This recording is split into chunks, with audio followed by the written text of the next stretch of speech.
Hello student, स्वागत है आपका 100 डेज 100 क्वेश्चन की सीरीज में, जिसमें आज हमारा 18 क्वेश्चन क्या बोल रहा है। तो जरा देखते हैं 18 क्वेश्चन को कि जब मांग वक्र दाई और आपूर्ति वक्र बाई और परिवर्तित होता है तो इसका मूल्य निर्धारण पर क्या प्रभाव पड़ता है।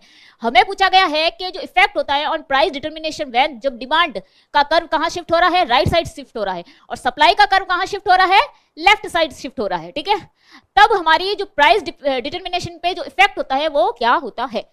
तो क्वेश्चन स्टार्ट करते हैं, जिसमें ए ऑप्शन है हमारा प्राइसेस विल बी डिक्रीज, कीमत कम हो जाएगी। कैसे?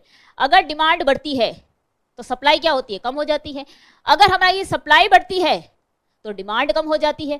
ये दोनों क्या कर रहे हैं, ये प्राइस को ऊपर ले जाते हैं, प्राइस को बढ़ाते हैं, डिक्रीज तो नहीं करते हैं। तो ये तो नहीं होगा।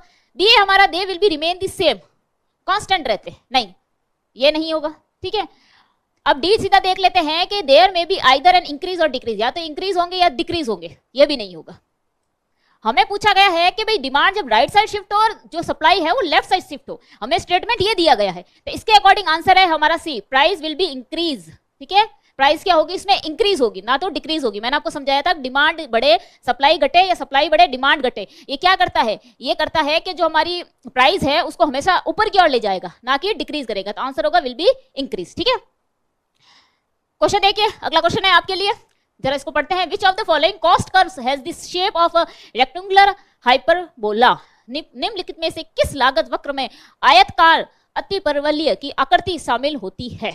औसत लागत वक्र, सीमांत लागत वक्र, औसत स्थायी लागत वक्र, या परिवर्तनीय लागत वक्र। ठीक है, average cost curve, marginal cost curve, average fixed cost curve, या वेरिएबल कॉस्ट कर्व। अब ये आप ध्यान से पढ़ लीजिए और इसका जो आंसर है आप कमेंट बॉक्स में जरूर दीजिएगा। मिलते हैं आपको अगले क्वेश्चन में।